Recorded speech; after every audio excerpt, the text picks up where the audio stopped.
Alright, now sa positive side naman, ito grabe. Ito yung mga biyaya sa kaperahan.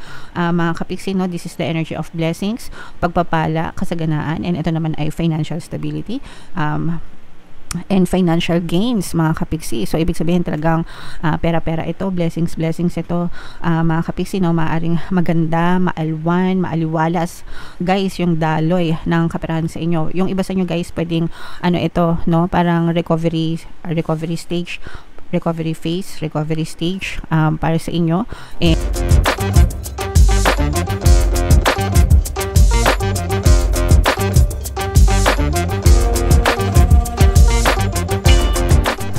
Hello guys, hello Aquarius, welcome back to Pinay Pixie Tarot. Ang pamagat ng episode natin for tonight is first half kapalaran ngayong April 1 to 15 mga kapixie para sa Aquarius, Sun, Moon, Rising, Sign, and Venus. Unahin natin itong deck na to, guys. Tingnan natin yung mga mensahe sa inyo o yung mga paparating sa inyo mga kapixie ngayong April 1 to 15.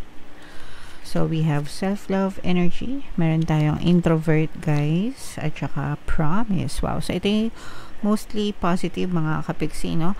Ibig sabihin nito, guys, unahin nyo yung sarili nyo, mga kapiksi. Wag nating iti-take for granted yung self-love, guys, no? Importante na maganda yung self-concept natin. Ibig sabihin yung tingin natin and yung pakiramdam natin sa sarili natin, mga kapiksi. Lahat tayo, we all have our positive side and negative side, no? Sa ating pagkatao. And what we do, kung anong ginagawa natin sa self-love, is hina-highlight natin, guys, yung mga positive side natin. Para, alam mo yun, we feel good about ourselves. Maganda yung pakiramdam natin, maganda yung tingin natin sa sarili natin, mga kapiksi. And in return, we will also get that treatment, no? Ibig sabihin kung ano yung tingin mo sa sarili mo, kung ano yung pakiramdam mo sa sarili mo, ganun ka din titingnan ng ibang tao, and ganun din yung ibabalik nila sa'yo. So, kung mahal mo yung sarili mo, nirerespeto mo yung sarili mo, ginagalang mo yung sarili mo, mararamdaman mo rin na minamahal ka ng ibang tao, nirerespeto ka ng ibang tao, ginagalang ka ng ibang tao, because ganun yung tingin mo sa sarili mo. Magva-vibrate ka lang sa ganung klaseng energy, mga kapiksi. That's why self-love is very important, guys. Okay? So, yeah, focus on yourself, mga kapiksi. Not naman focus on yourself lang, no? Pero ibig sabihin, kung napapabayaan mo yung sarili mo, probably this is a reminder na baka kailangan mo ng, alam mo yun, paalala na take care of yourself, mga kapiksi. Okay? And then, for some of you, we have the introvert energy. Ibig sabihin nito, guys, no? Again, parang meron din siyang kinalaman sa self-love na unahin mo muna yung sarili mo, guys. Alright? Introverted kasi is parang hindi naman sa pinuputol mo yung connection mo sa ibang tao, but you enjoy being yourself, mga kapiksi. Okay? Value yourself, value your privacy, i-value mo yung happiness mo by being alone with yourself, being happy with yourself, mga kapiksi. Ganun kasi mga introverted na mga tao, guys, no? Parang hindi, most of the introvert people, hindi sila naghahanap ng validation from other people, no? And they just enjoy themselves, no? Ganto kami. I'm also an introvert, mga kapiksi. So, kumbaga parang hindi naman sa hindi kami masaya na may mga kasamang ibang tao, pero kontento na kami na sa sarili naming environment, sa sarili naming space. So, yung iba sa inyo, parang you are also be encouraged, no, na be happy with what you have, be happy with your own space, mga kapiksi. Alright? And ito naman is more on love energy, no? Promise, no? Ibig sabihin nito, guys, promise of love, promise of undying love, yeah. For some of you, pwedeng merong magpo-propose sa'yo or magko-confess ng kanilang pag-ibig sa inyo, kung kayo ay mga single. Kung kayo naman ay in a relationship na, mararamdaman mo na your person is being true, no? Nagpapakatotoo sa kanyang mga pangako sa iyo, sa pagmamahal, mga kapigsi. Okay? So ito i-mind nyo na yan. Mind self-love, mind promise of forever. Yay! Harmonious relationship, ibig sabihin nito, guys, no? So i-mind nyo na yan sa comment section, mga kapigsi. So, tingnan natin, guys, yung ganap sa inyo ngayong April 1 to 15. Shuffle ko to, guys. Habang sinashuffle ko to, panoorin nyo muna yung video natin regarding sa ating paano mag-manifest ng abundance video course. Kapigsi, sawa ka na ba sa mga struggles at hirap sa buhay mo? Masipag ka ba at masikap sa buhay ngunit hindi ka pa rin umaasenso? Ilang beses ka na bang nag-attempt mag-negosyo at mag-invest pero palagi ka pa rin nalulugi?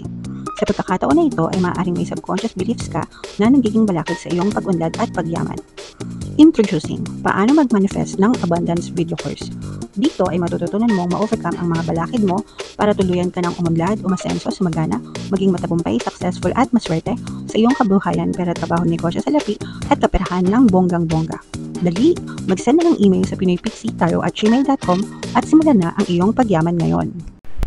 Alright, so sa lahat ng gusto mag-avail ng course, guys, naka-flash sa screen nyo. Una, meron tayong paano mag-manifest ng abundance video course. Pangalawa, meron tayong paano mawala ang third party at magkaroon ng harmonious na relationship. And meron din tayong email coaching, manifest your desires using the law of attraction. So sa mga interesado, mga kapigsi, mag-send lang kayo ng email sa pinoypixie@gmail.com.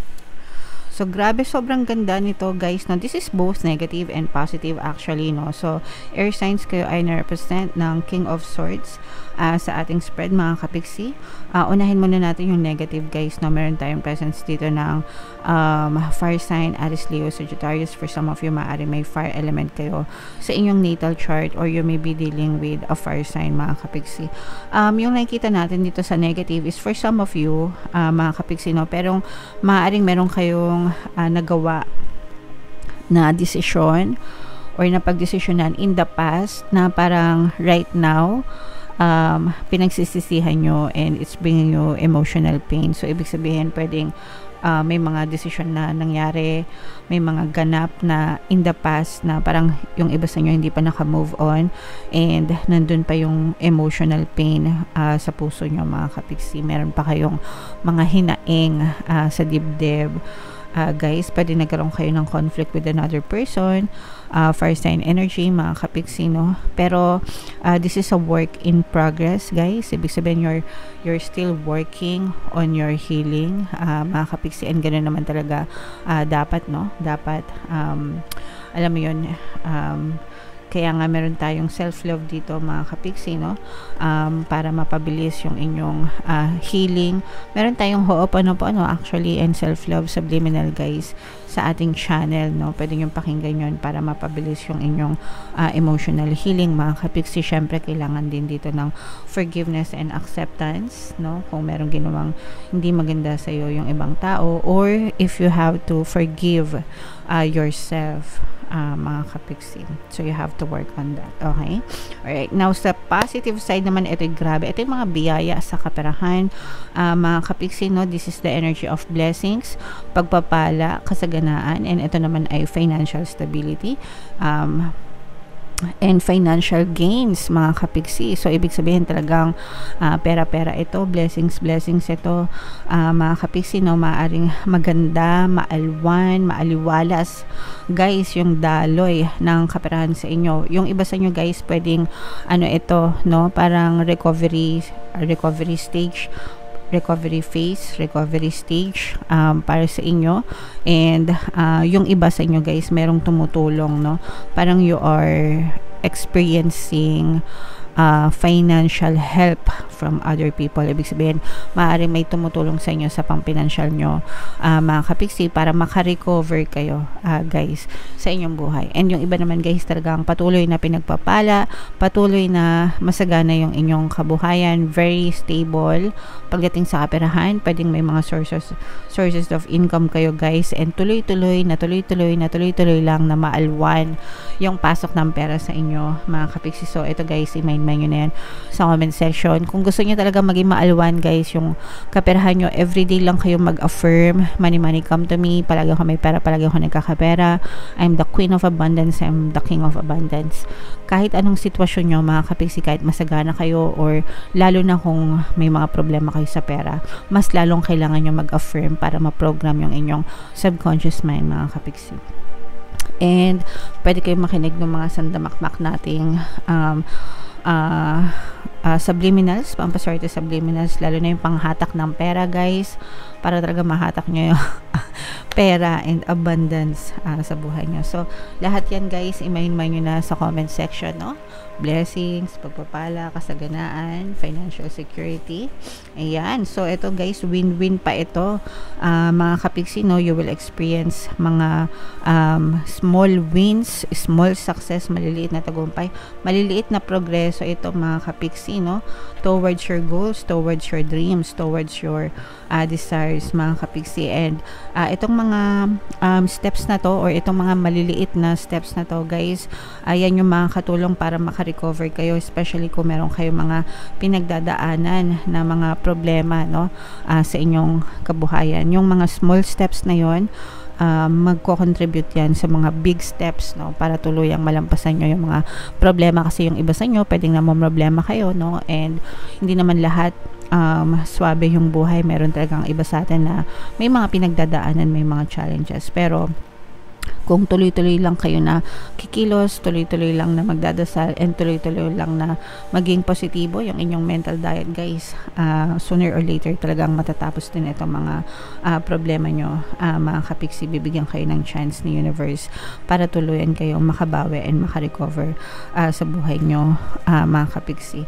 The universe is helping you, so you have to help yourself as well guys. Okay, so i-main nyo na yan guys, no, sa comment section, mga small wins, small success, victory mga kapiksi, yung mga blessings, biyaya, financial stability and gains, main nyo na lahat sa comment section guys. So bunot lang tayo ng isa pang card dito mga kapiksi para sa inyong additional na mensahe. So this is freedom mga kapiksi. Guys, possible, impossibility, ibig sabihin walang imposible sa mundo guys, no? Travel, freedom, inner dreams, ibig sabihin nito guys, no, kumbaga parang sa isip nyo, where you want to be in life, gamitin yung isip nyo mga kapiksi, and eventually yung ating, kumbaga, free your mind. Alam nyo ba, napanood nyo ba yung Matrix na pelikula mga kapiksi? Kung napanood nyo yung Matrix, sobrang old school mga kapiksi, pero yun yung pinaka the best na representation ng physical reality at saka ng inner thoughts nyo guys, no? And palaging sinasabi ni Neo doon, free your mind, free your mind. Pag sinabing free your mind, huwag nyong ilimit, alisin nyo yung mga limiting beliefs nyo. Yun yung ibig sabihin niya na free your mind. Alisin mo yung limiting beliefs mo guys. You can be, do, and have anything that you want in your physical reality. Maging malaya ka sa isipan mo kung ano yung gusto mo na ma-achieve sa buhay mo. Alisin mo yung mga limitations. Use the power of your mind. Use the power of your subconscious mind, no, and law of attraction, and definitely guys, talagang ibibigay sa'yo or ma-experience mo din yan sa iyong physical reality mga kapiksi. Yun yung tinatawag na freedom, no. So yeah, ibig sabihin freedom, malaya tayo na ma-achieve yung mga bagay na gusto natin sa isipan natin, and basta mag-persist kayo, you will definitely experience it guys. Okay, so napakaganda ng message para sa inyo na nabanggit ko pa si Neo. Si Neo ang aking favorite. Alright, so comment down below guys if feeling nyo naka-resonate kayo for more tarot readings. Ito yung playlist natin. Ito naman yung ating success stories ng paano mag-manifest ng abundance video course. Click here to subscribe guys. Ito yung ating mga pampaswerte subliminals. Thank you for liking, sharing, and subscribing. See you again next time. I love you all mga kapiksi. Have a nice day. Bye-bye.